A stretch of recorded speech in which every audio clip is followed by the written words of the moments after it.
안녕하세요. 오늘도 반갑습니다. 애견미용을 강의하는 김세봉입니다. 오늘 제가 준비한 강의는 한국애견연맹에서 주관하는 반려동물 종합관리사 자격검정에 대한 안내를 해드리며 각 과목의 시험 출제 범위를 안내해드리는 시간을 갖도록 하겠습니다.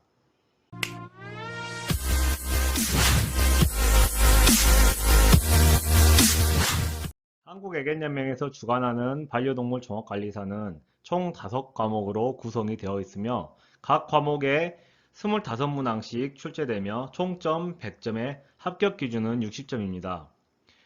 모두에서 시험 시간은 2시간입니다. 첫 번째 과목 반려동물 총론 및 법률 행정입니다. 반려동물의 개념에서 언제 어디서부터 반려동물이란 단어가 시작되었는지 그리고 반려동물이란 무엇인지에 관한 문제가 많이 출제가 됩니다. 즉, 반려동물이란 사람과 더불어 사는 동물의 개념으로 인간에게 여러 혜택을 주는 동물을 존중하고 이들이 사람의 장난감이 아니라는 뜻에서 더불어 살아가는 동물이라는 의미로 개칭한 단어이다. 1983년 오스트리아 빈에서 열린 인간과 애완동물의 관계를 주제로 하는 국제 심포지엄에서 처음으로 제안이 되었다. 그럼 언제, 어디서 이런 식으로 문제가 출제되니 참고를 하시면 좋겠습니다. 다음은 반려동물 종별 특징에 대한 문제들입니다.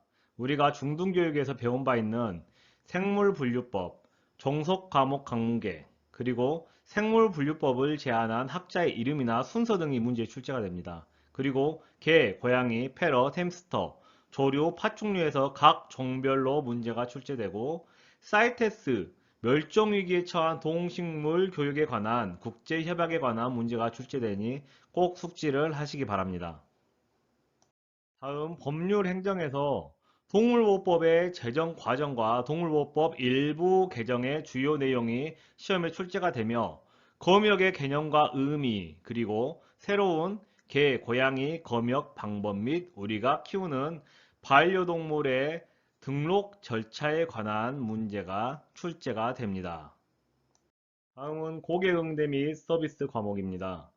직업윤리에서 직업윤리의 이해, 윤리의 의미, 직업의 의미, 직업관 분류, 직업윤리의 구분과 차이점, 그리고 근로윤리와 공동체윤리에서 우리나라 준법의식 수준, 예절의 의미, 인사예절, 전화예절, 이메일 예절 포함해서 문제가 출제가 됩니다. 다음은 서비스의 이해입니다. 서비스의 이해에서 서비스의 중요성, 서비스의 특징, 그리고 서비스 품질의 개념과 서비스 품질 측정 모형의 각 특징이 문제에 출제가 되며 효과적인 서비스 커뮤니케이션, 커뮤니케이션의 기능, 커뮤니케이션의 유형, 공간적 언어, 커뮤니케이션의 스킬, 고객 응대 및 상담 활용에 대한 문제가 출제가 됩니다. 고객 관계 관리에서 고객의 이해, 신유형 고객의 분류와 특징, 고객 심리의 이해, 그리고 CRM의 이해, CRM 전략의 이해, 사례와 함께 이해하는 문제가 출제가 됩니다. 고객 관계 관리에서 고객 불만 관리와 고객 불만 관리 프로세스, 고객 불만의 중요성, 불만의 처리 및 보상, 서비스 접점 직원의 역량 강화, 반려동물 종합관리사의 CRM 전략, 반려동물 종합관리사의 CRM, 현대의 반려동물 보호자 유형에 관한 문제가 출제가 됩니다. 다음은 애견미용 기초에 관한 문제입니다.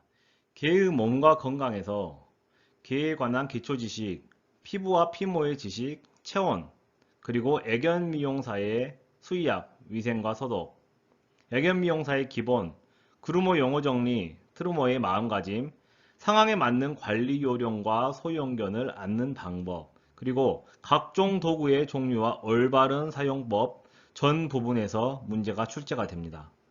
다음 애견 미용 기초 목욕 부분에서 브러싱, 샴푸, 린스, 드라이에 관한 문제가 출제가 됩니다. 브러싱에서 브러싱의 효과와 횟수, 그리고 샴푸는 샴푸의 목적과 샴푸제, 그리고 린스의 목적과 트리트먼트, 드라이 방법과 주의사항, 그리고 홈케어 전 부분에서 문제가 출제가 됩니다. 다음은 애견훈련 기초 과목입니다. 애견과 훈련의 이해에서 훈련이란 무엇인가, 훈련의 목적, 각 연령에 맞는 기초 훈련과 연령별 특징, 그리고 반려견 행동학, 반사적 행동과 본능, 감각 기관에 관한 문제가 출제가 됩니다. 애견훈련 기초에서 애견훈련, 훈련을 시키기 위한 준비물, 각 준비물의 특징을 이해하고 보상이란 무엇인지에 관한 내용을 숙지를 하셔야 합니다. 사회화 훈련, 무리의 사회화, 기초훈련법에서 전훈련법과 연구기관 훈련법, 관계기반 훈련법의 차이점을 구분하셔야 하고 배변훈련에서 연령에 따른 배변 습관에 대한 내용을 숙지를 하셔야 합니다. 산책훈련에서 놀이훈련과 각 훈련별 특징에 대한 정리를 이해하셔야 합니다.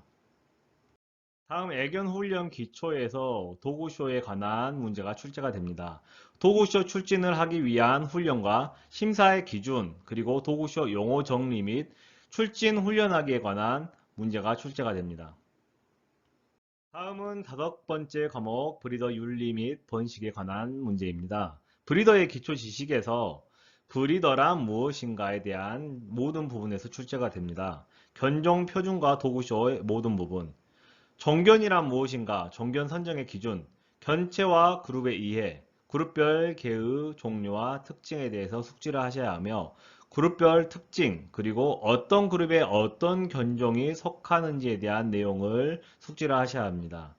국제혈통서에서 FCI 공인혈통서를 쉽게 보는 방법과 혈통서의 표기 기호 안내 및 각 분야별 챔피언견의 표기에 대한 문제를 숙지하셔야 합니다. 다음은 브리더 윤리 및 번식에서 임신과 출산에 관한 문제입니다. 기초 유전학 378페이지에서 387페이지까지의 모든 부분에서 출제 확률이 높으니 꼭 숙지를 하셔야 하고요. 생식기관 및 생식세포, 그리고 생애 주기 및 번식기에 관한 문제가 출제가 됩니다. 번식 생리에서 발전기의 구분, 교배 및 수정에서 수정의 과정, 그리고 임신 및 분만과 분만 전 준비, 그리고 브리더가 해야 할 일, 바람직하지 않은 분만의 유형과 대응 방법에 관한 문제를 숙지하셔야 합니다. 다음은 브리더의 의무입니다. 반려견사의 관리, 실외견사, 실내견사, 번식장 관리에 관한 문제, 그리고 반려동물 건강관리, 반려견의 건강관리와 심장사상충, 감염 경로, 증상, 예방, 고양이 건강관리, 구충, 번식윤리에 관한 내용을 숙지하셔야 합니다. 반려동물 종합관리사 시험에서 가장 중요한 부분이 교재에 보시면 각 과목별로 나오는 표 문제입니다. 각 과목별 표를 완벽하게 이해를 하셔야 하며 교재 과목마다 표 문제에서 출제 확률이 굉장히 높습니다. 다음 강의에서는 반려동물 종합관리사 각 과목별 예상 기출문제 수업을 해드리도록 하겠습니다. 다음 시간에 뵙겠습니다. 시청해주셔서 감사합니다.